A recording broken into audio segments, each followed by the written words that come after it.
Odin's Visual Designer is a completely new, easier, and faster way of using Odin Inspector that we've released as part of the Odin 4.0 update. So we wanted to take some time and walk through the included features and show just how easy it is to turn this into this in just minutes, all without leaving the Unity editor.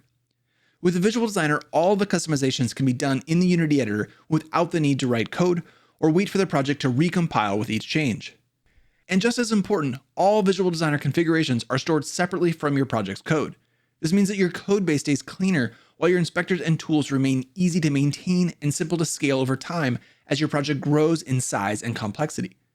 So now let's take a look at exactly how you can achieve creating custom inspectors, editors, and tools like this in just a few minutes. From the Unity Inspector, you can modify any field that is drawn by Odin by right-clicking and selecting Edit Attributes in Visual Designer. This will open the attribute window, and from there you can add and customize any of the 100+ Odin attributes. For example, we can add preview field attributes to each of the 3 visual assets to make it easier to ensure that we selected the correct assets from our project folders. If instead you'd like to customize the entire class, you can open the Visual Designer window from the context menu by selecting Odin and then Customize in Odin Visual Designer. Before we dive into adding attributes and adding additional functionality, let's first rearrange the fields and add groups to our inspector to create a more organized and intuitive layout. From this window, we can easily reorder fields by dragging and dropping them into the desired order, all happening in real time without the need to recompile the project files. In our case, regrouping fields lets us place similar types together and make for a more clearly organized inspector.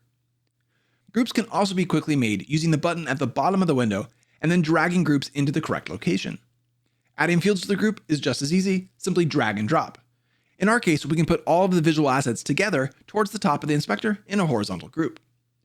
And we can do the same with our 2 color fields, grouping them just below the visual assets.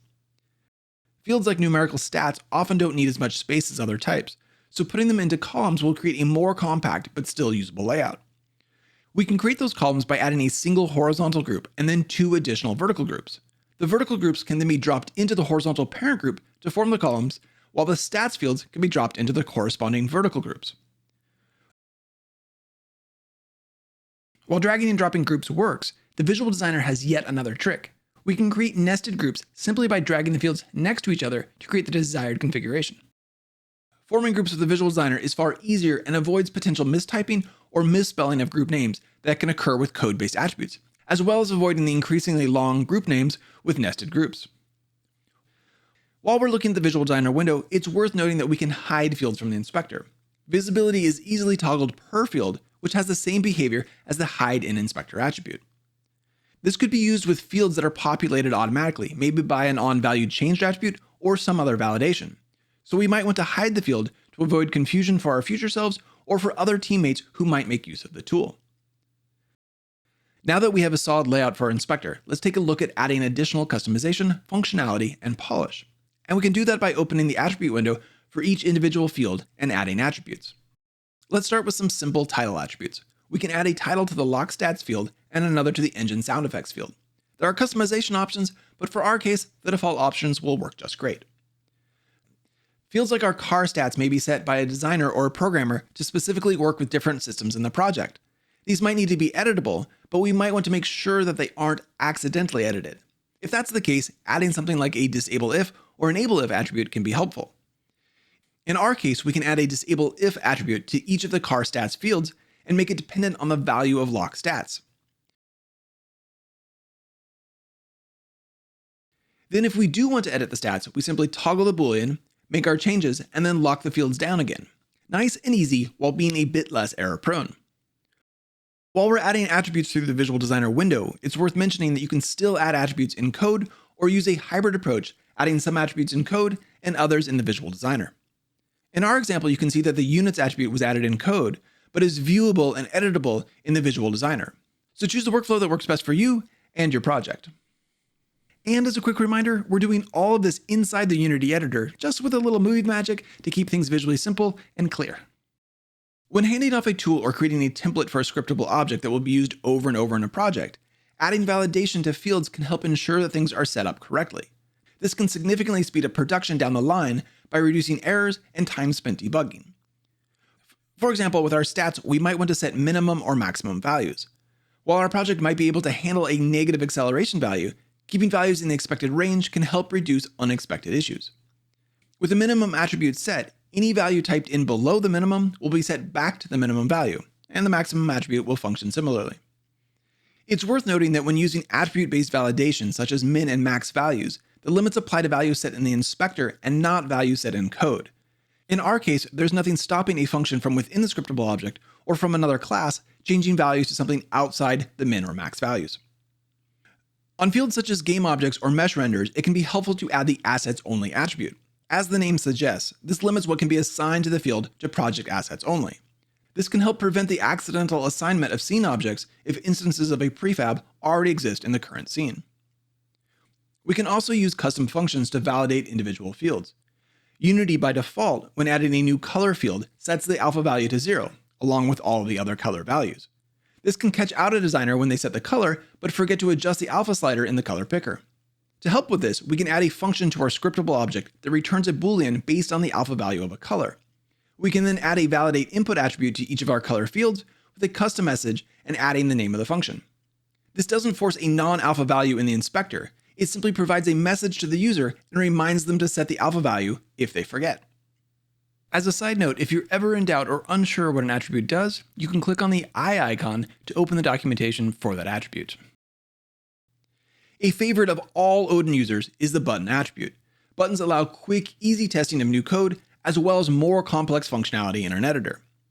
To add a button attribute, we first need to toggle the visibility of functions by clicking the button with the eye icon at the bottom of the Visual Designer window. With the functions visible, we can add button attributes just like we did with any other attribute. Adding functionality like color presets or simply resetting the colors to default values can be helpful and save time. Since all of these buttons modify the colors, it would make sense to drop them into a new horizontal group just below the color fields.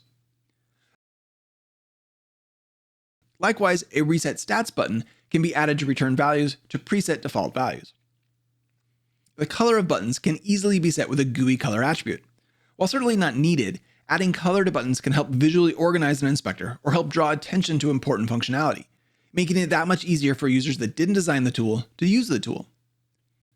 While our use cases for buttons are fairly simple, buttons can be fantastic time savers. For example, buttons can be used to test new features by executing code at runtime, running shortcuts to test particular scenarios, or adding game objects without on-screen UI. And the possibilities are close to endless.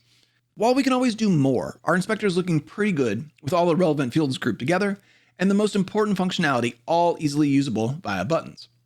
So with that said, let's take a look at a few other features that come with the Visual Designer. The Visual Designer works anywhere that Odin is doing the drawing. This includes Odin Editor windows. Simply right-click on a field and select Edit Attributes in Visual Designer, just like you would with fields in an inspector window. And from there, you can customize the fields to match your needs. As a side note, if you haven't built an editor window with Odin, it only takes a few simple edits and additions to turn a regular mono behavior script into a custom editor window. And we'll include links down below to a previous video showing just how easy that is to do. If you or your team have your own custom attributes, those can be used with the Visual Designer as well. All you need to do is register the attribute with the Visual Designer, like so, give the attribute a category, and pass in the type of the attribute. And that's it. Your custom attribute can now be found under the given category in the attribute window and is ready to use with the Visual Designer. And all of its values will be directly editable through the attribute window. All of the customizations made with the Visual Designer are stored in human-readable and version control-friendly format, all of which is accessible in the Designer File Overview window, which can be found by going to Tools, Odin Inspector, and finally Designer File Overview window. This means that all of your configurations and editor tools are stored completely separate from your project's code, resulting in less code clutter and much cleaner projects. And you're free to experiment without the possibility of breaking your code. This also makes it easier to share projects with collaborators that may not have a license for Odin Inspector. While people without Odin won't get the benefits of the customization, it also won't break anything on their end. The window also lets us view the data files inside the Unity editor and makes debugging your editor tools simple and transparent.